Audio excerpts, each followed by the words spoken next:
Well, hello everyone. My name is Rick Passek, the FlyFish Fanatic, and welcome to my tying bench. Today we'll be tying a little emerger kind of pattern. It's kind of a crane fly, water skipper, something. It's buggy. It's really buggy. Works really well.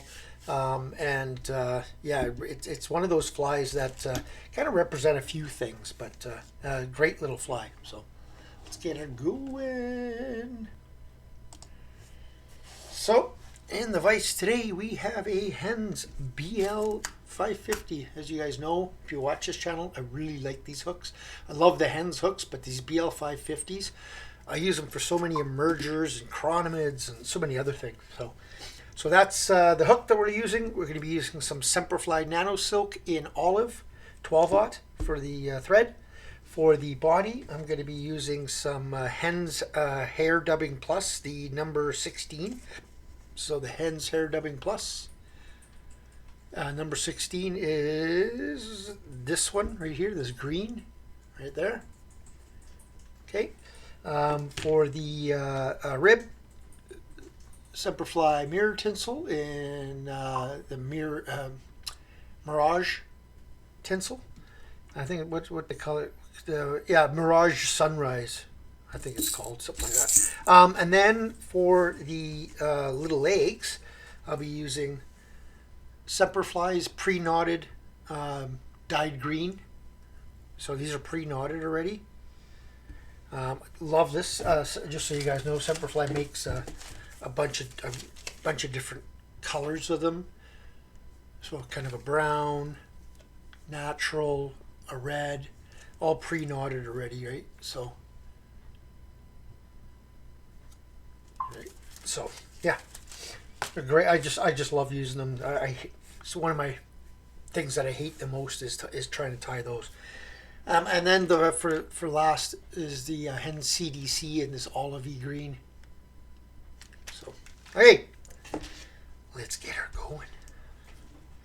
So a little bit of wax on the thread just to help it stick to the hook. As you guys all know, these GSPs, Nanosilks, are slippery, so make sure that, especially when you're putting on other slippery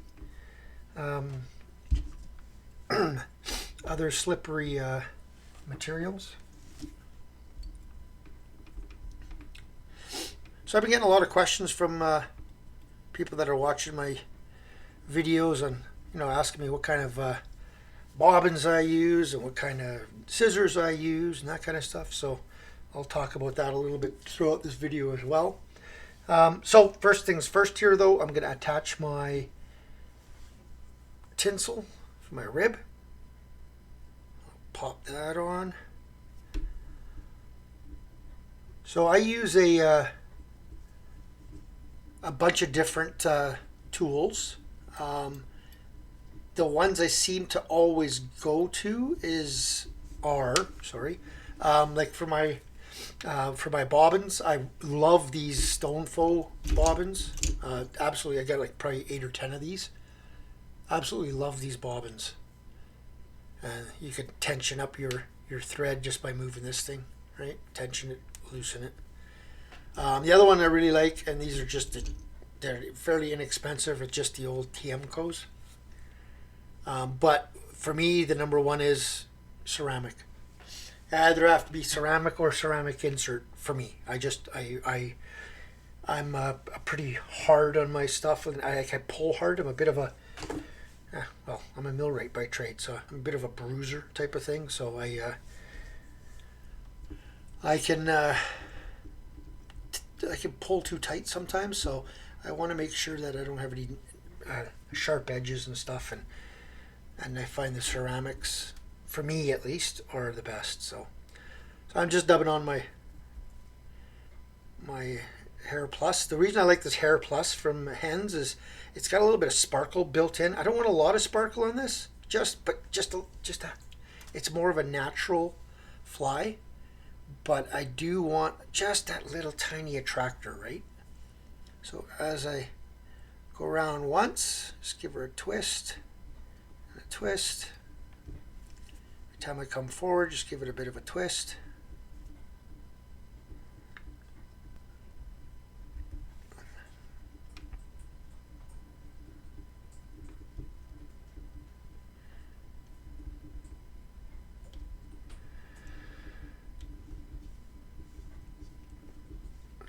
that's about it there. Okay, what I like doing now is just giving it a half hitch or using my whip finisher just to make sure it doesn't go anywhere. Then I will rib this forward nice and tight. Usually 5 to 6 ribs is usually what I end up getting out of it. Cut that off, and then I like repositioning my hook. So I like repositioning this so it's the front section is flat in my vise, like so. Alrighty. So now I'll take some of those knotted legs. I'm going to take about 6 of them total, 3 for each side. So 3 to 4 for each side. There's 4. So I'm just going to lay them in there on my side. Make sure they're along the side, not too tight. And then I'm going to pull these back because I don't want them that long. I want them past the bend of the hook, but not at 6 miles past like that is. So I'm just going to pull these back a bit. Come on, this one's not cooperating. Just pull those back. You know what? I'm just going to reposition because they didn't want to move properly. There, that's pretty good there. So just give that a tie down. Grab 4 more. If you put 4 on one side, put 4 on the other. If you put 5 on, put 5 on. You know, just try to keep balance. It really is not a huge thing. 1, 2, 3, 4. But it's just, again, it's more for us, the tyer, than it is for the fish. So just gonna place that along your side. And again, yeah, it's about good. Distance-wise, this is good. So now I'm just gonna make sure those are tied down nicely, right up to the eye. Nip those off. Then I leave it at the front, and I'm going to take some more of that dubbing.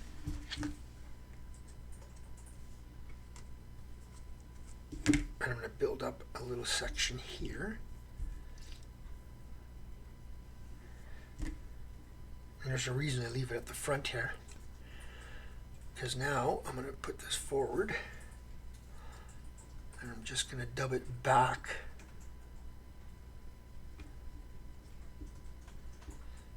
Okay, now I make a bit of a dubbing loop, or you can do a split thread, whatever you rather do. I actually prefer split thread, and then I'm just going to go through it once, twice. Again, you're not really going to see that, but it's more for build up. You will see a little bit of the underbody, but it's more for just the build up. So getting back to the tools there, like I said, I really like my Stonefo tools in general. I like my Stonefo material clip, which you'll see in a second here. I really like the Stonefo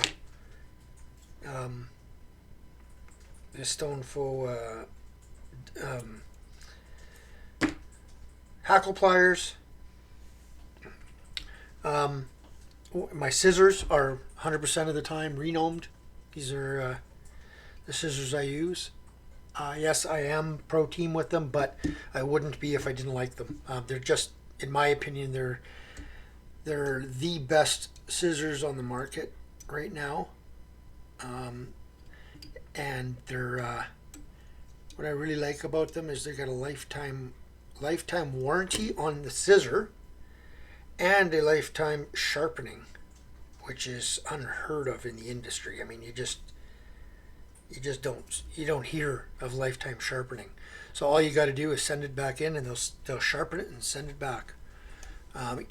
So now I put my CDC into a dubbing loop. Now I'm just gonna build that up, come forward, right to behind that eye, and one last turn, and then I'm just going to build a little bit of a head there.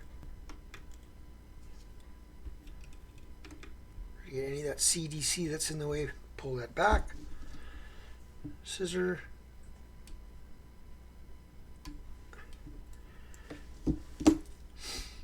Yeah, and then obviously my vise is this is the stone foe. This is the transformer, so I can change the style of vise itself. So I can go with a straight, or I can go with a tube, or I can go with the drop vise like this one is. So there we go, nice and tight. Whip finished. Nip that off. And there is your finished buggy creature. This thing, like I said, it works extremely well. So yeah, just a dry line. This thing works in the rivers as well as it does in the lakes. In the lakes, I just like tossing it out, letting it sit, giving it the odd slow little figure eight twitch, and that's about it. Don't do much with this one. The fish will come and find it. That's why I like that little bit of that mirror tinsel, and then the odd little sparkle from that Hare Plus, right? You see those odd little sparkles in there. So that's, you just want a little bit. You don't want a lot, right? So, and that's what the fish will see, is this body that's all fluffy and buggy, and yeah, and those legs going all over the place. Yeah, and in the rivers, just let this thing drift down, right? You could put a little bit of CDC conditioner in there just to help it float a little bit better. But yeah, that's about it. Alrighty, guys. Well, I hope you guys enjoyed that. And if you've subscribed, awesome. Thank you. If you haven't, consider doing so. We're getting really close to the 2,000 subscribers.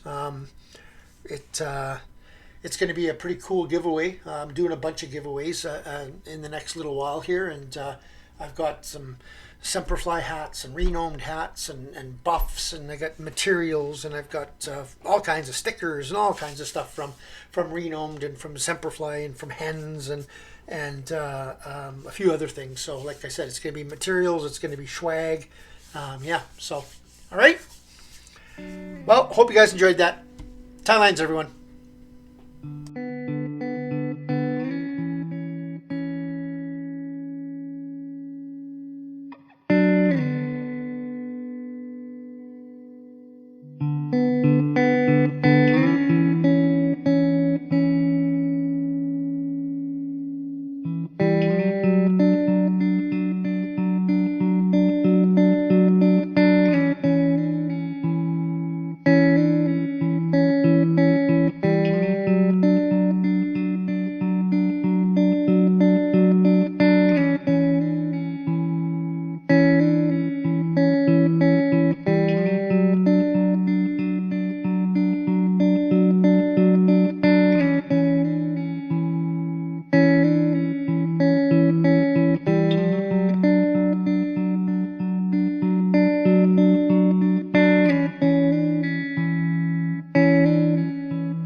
you.